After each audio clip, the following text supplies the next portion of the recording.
Aboriginal and Torres Strait Islander viewers are warned that the following program may contain images and voices of people who have passed away.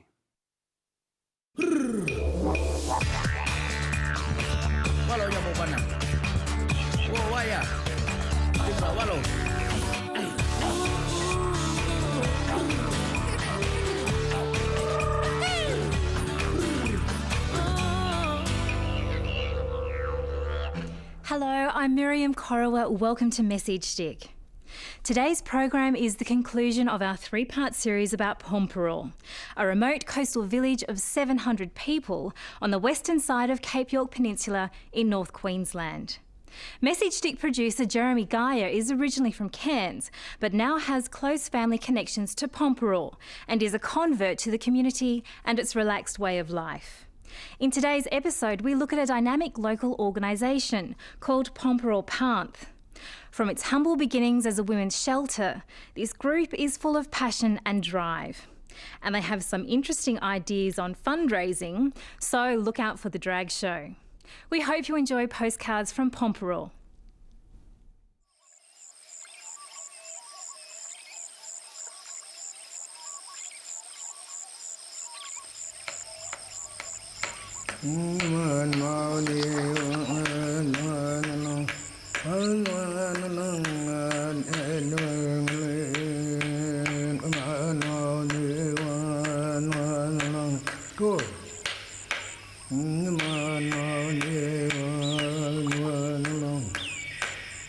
I've travelled to some of the most beautiful places in Australia, but it wasn't until I came to Pompuraaw that I understood what heaven on earth was. 700 people live in this remote coastal village on the western side of Cape York in Australia's far north.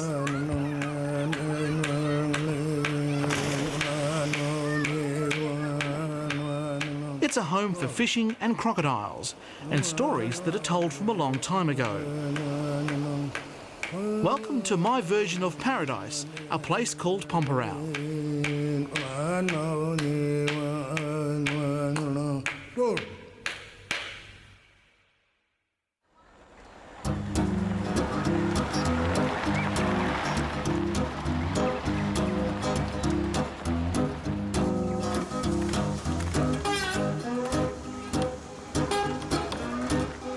Pompuraaw is considered by many Cape York groups as a community that's heading in the right direction. Its isolation from the rest of Australia has somewhat restricted outside influences.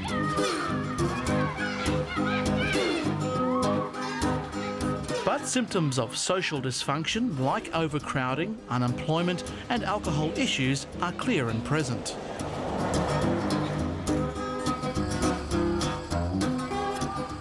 Pompuraaw Panth is the community's largest employer apart from the local council. The organisation started out as a women's shelter helping domestic violence victims. It was the result of strong leadership from some very tough ladies like Myrtle Foot. So we started talking amongst ourselves. We want a shelter for our women, because when our women used to get messed up, we keep them at home, at our place. And it was a risk for us, dangerous for us too. Men come and smash our house too. And we had family too, you know, we have to be careful for our grandchildren. So we start talking to council, we need a shelter for our women. 15 years later, and what started out as a cry for help has now developed into a powerful community asset. Its core business is family well-being. Another important issue for Pompuraaw Panth is the maintenance and transfer of traditional knowledge from the elders to the kids. We're trying to show them bush tucker, how we live off the land. We're trying to bring that back. We're trying to go to the school and ask the school if we can have our children to take out to show them our bush foods and that, you know, berries and all them things. Pompuraaw Panth don't want to see our children running around on the street and breaking in enter and sniffing petrol or whatever, you know. We need our children to be on the right track all the time.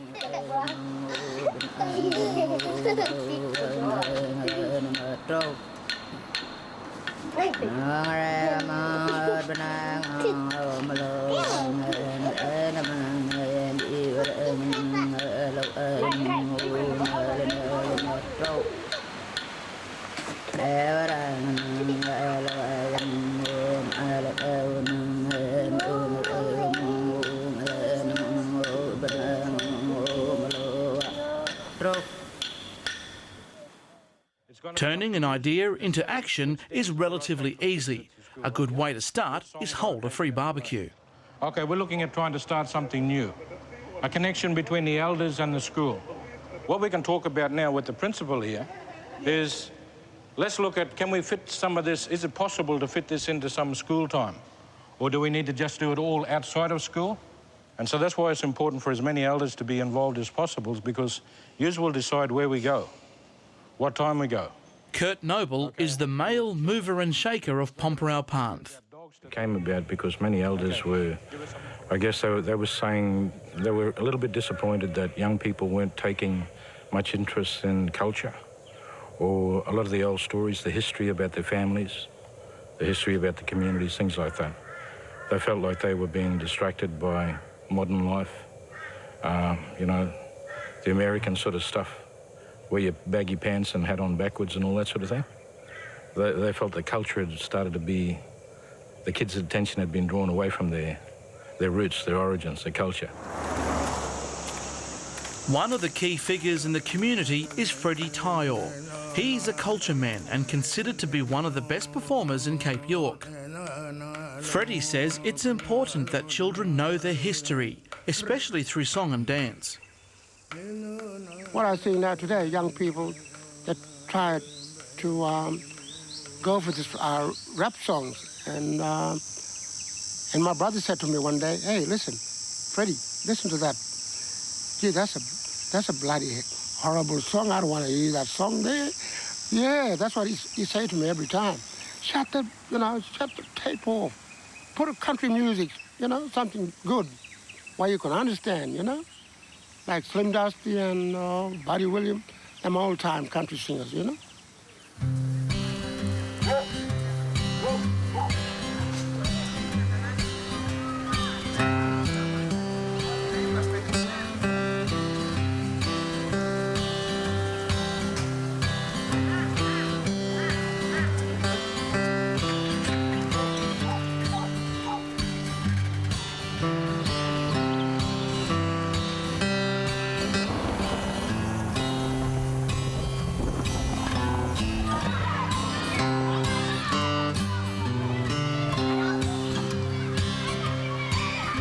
This morning, Wallabies, we've got some special guests inside our classroom. We've got Freddie and Donald coming in for us today to speak to us about some old-time Pompuraaw stories. So let's give them a big round of applause when they come in the room. Let's welcome Fred and Donald. Come in. Welcome to the Wallabies class.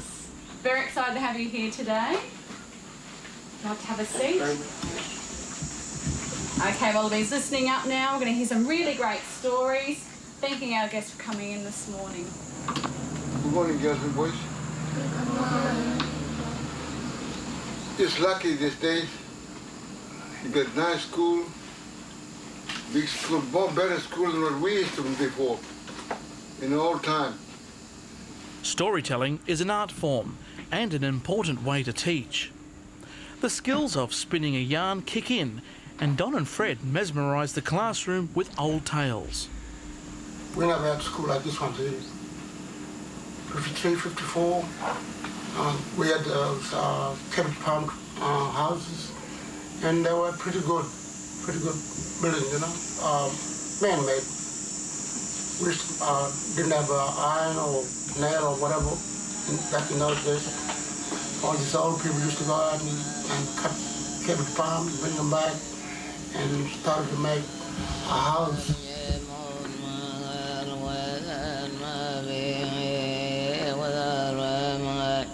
But I used to fight until now. While the elders are alive, the stories of the old mission days and the songs of the Dreamtime will continue.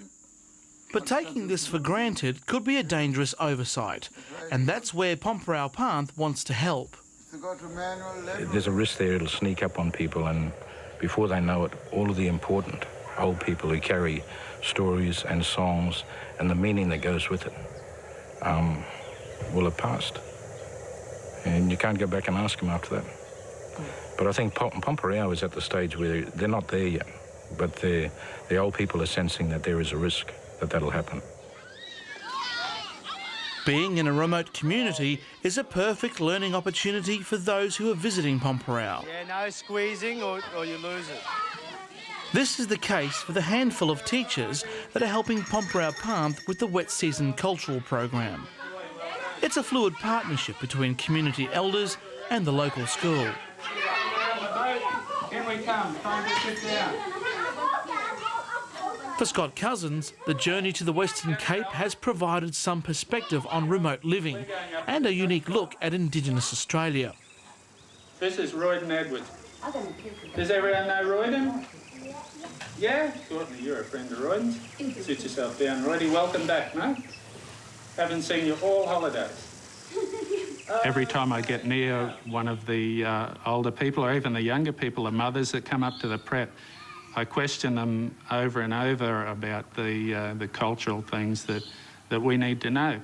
And it's not just an interest in culture, because as teachers we need to know the intricacies of family and clan to teach well. We come in here and put children together and force them into groups when we have no idea whether there's some reason culturally that those children shouldn't be together, and then we wonder why we can't get results from them. So that cultural interest is as much to do with making us better teachers as it is to helping those children with culture, I think. Our teachers that come into the school, yes, they very much do involve themselves in community activities. I have teachers who take on the role with rugby league, for instance, and we have a very big sporting program where our teachers go at weekends and take the children to our nearby school of Kawanyama. So it's a very full-on time to be able to support that way. Coming into a community, you really have to think about, why you're here and what you want to achieve, but you gain a lot more than you put in, put it that way. Okay, if you're listening, put your hands on your head. You're listening, your hands are on your head, quick. Another teacher who's getting a lot more than he bargained for is Dan Dalziel. With all his community participation, he may well need to take up teaching part-time. Walking, Zach, walking. Working in an Aboriginal community is becoming a habit for Dan. Walk, Zacko. In his earlier years, he worked in the Northern Territory, and now he's enjoying the seaside change. Walk on the concrete. I find it very rewarding. This is something that I've always wanted to do as a teacher. I work in Indigenous communities with Indigenous kids, so I'm lucky enough that I've been given this opportunity to teach here in Pompuraaw. So it's extremely rewarding work and very very good for me in terms of what I want to do. You'll get bigger fish. That's right, the fish. As part of the Bush Camp program, Dan and Scott take students on other cultural activities, like fishing. Out of here or no? No? There you go. Can you get him out all right? Yeah, I'll try. Go for it. The Chapman River is probably one of the most beautiful classrooms in Australia.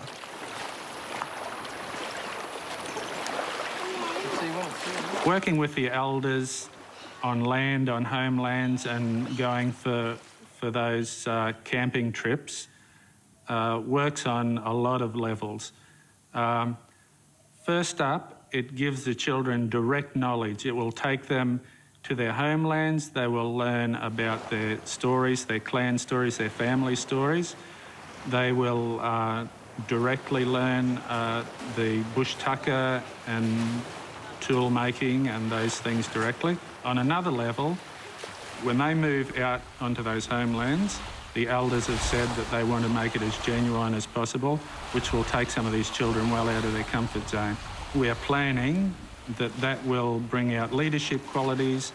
It will bring out qualities of resilience that we're looking for in the school setting, and it will bring out a determination to succeed. And we hope the schooling, when they come back here, will benefit greatly from the attitude that they gain from that.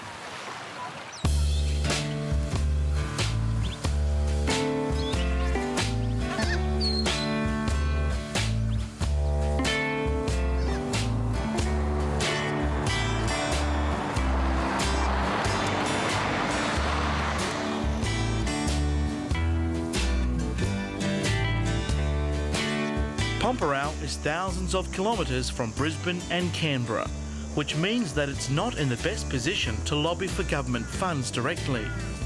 So being creative and relying on some bush spirit is important when trying to raise money for special sports and cultural projects. I work with the Pompuraaw Panth Aboriginal Corporation. My job there is the coordinator for the bush camp and the wet season programs. And I've been living here for 13 years. I spend a lot of my time doing voluntary work around the community, working in various areas, helping with fundraising events too as well, for junior sports and other fundraising activities such as the Royal Flying Doctor Service too as well, yeah.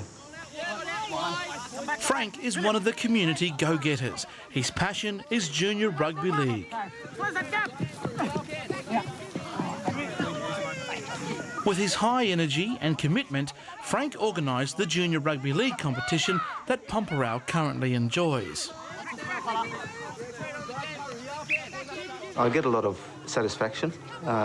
Whether I set something up and it fails, I don't really care. I go home and have a laugh about it and think about how I could have done it better.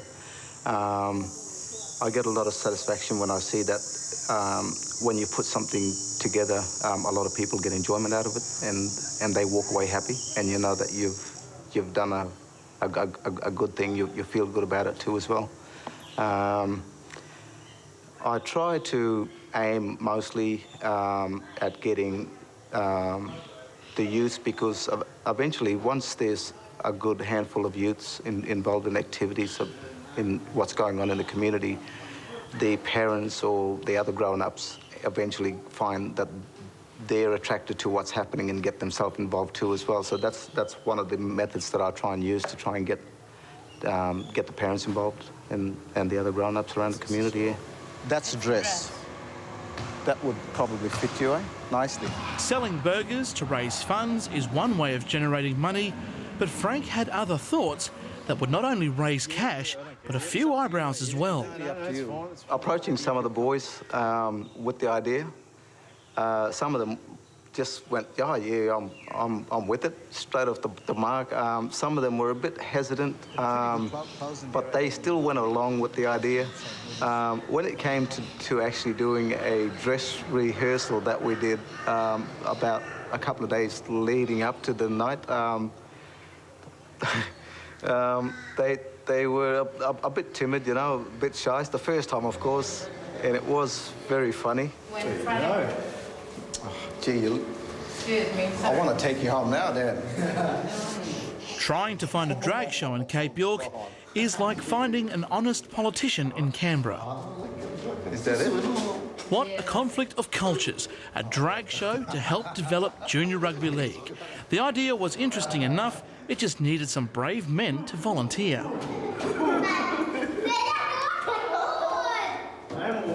Okay, go on.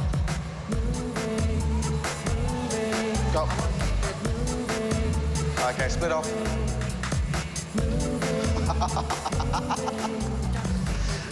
Well done, that's it.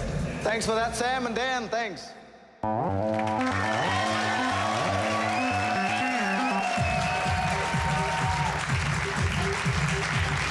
My name's Jezebel, and tonight we're going to bring you the greatest show on earth. There's hardly any straight men in Sydney, thanks to these beautiful models we have. The glitterati, the paparazzi, and a few ugly ladies. What a combination. This night will go down as one of the most bizarre events in Pompuraaw's history. So tonight, we're going to ask you for a few things. This is for a fantastic cause, Junior Rugby League and Sports Club here in Pompuraaw. How are you out there tonight? Yeah. Oh, lovely. our first beautiful model, and be very gentle. They are first-timers to this community. We have Ivana from Koanyama.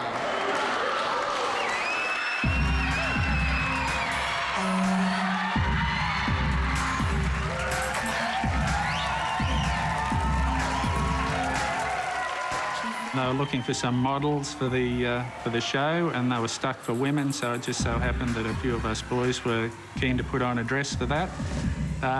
We like, as teachers in a community, it's good to get out there and become involved in all the social activities, and although that's not my usual forte, that happened to be what was going on the night, so a few of us thought we might as well have a go at it. It was fun, I enjoyed it.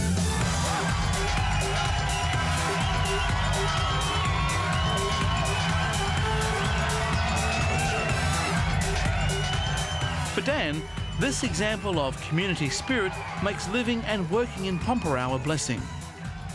There's a few people in this community, and I can only sort of speak of what happens in Pompuraaw, a few people that really put their hand up and are really doing the hard yards for the kids and for the community. So when you see those people putting in those hours and putting in that effort, you know, it's sort of, you can't sit there and watch them do it. You know you've got to put your hand up, and you feel obliged to put your hand up and help where you can.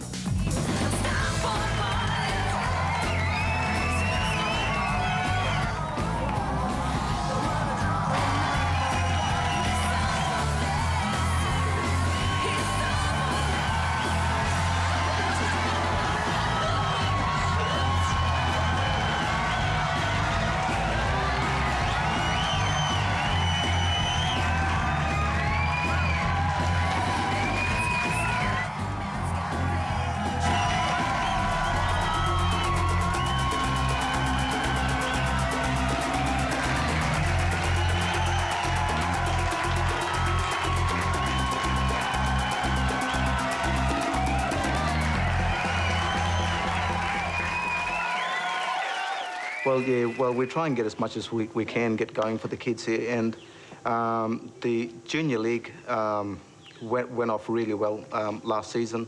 It picked up. We had what really helped it along was the visit that we got from Preston Campbell from the Gold Coast Titans. He came up here, and we got a little bit of media coverage on that too as well, which helped.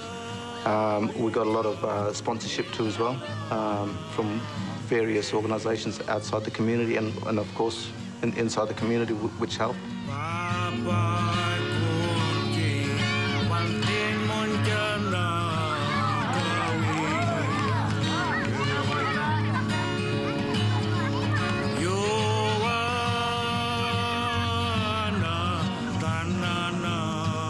In this tight-knit community, people wear many hats to get the job done.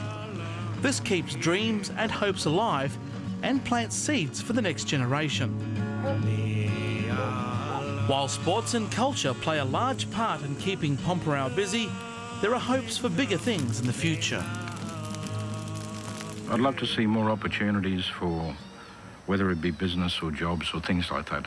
I'd like to see more opportunities. Most of all, I'd like to see a real sense of people wanting and going out and doing things for themselves. That, you know, we talk self-determination, we talk self-management. Those terms have been bandied around for years, but a very practical sense in the community here. I think that's something that I'd like to see really encouraged and supported, so that people do have the opportunity to basically take charge of their own lives, their own communities, run their own communities. I'd like to see people develop the attitude that they can do it for themselves and also have the means to do it as well.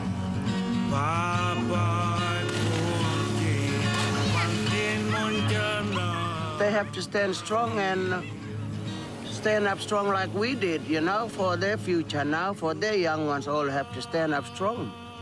Like we were standing strong to build that foundation, you know.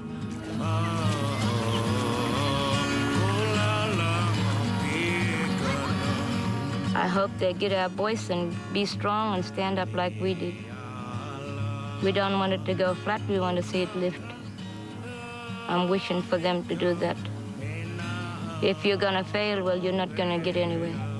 You have to be that woman that stands up and be strong.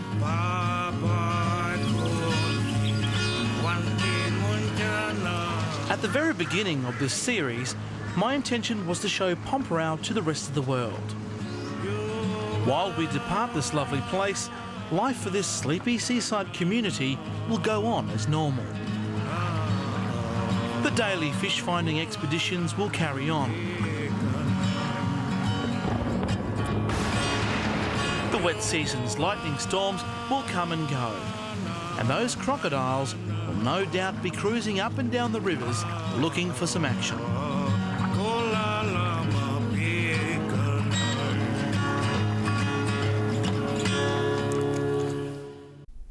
We hope you enjoyed the final program of Jeremy Guyer's Postcards from Pormpuraaw.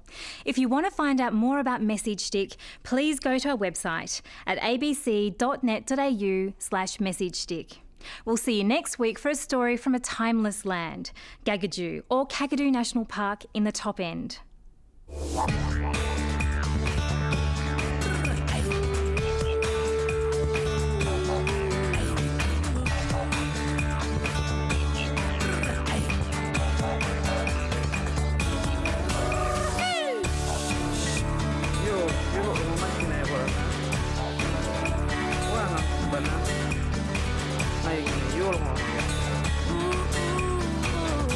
That makes a stick on the balanda yako.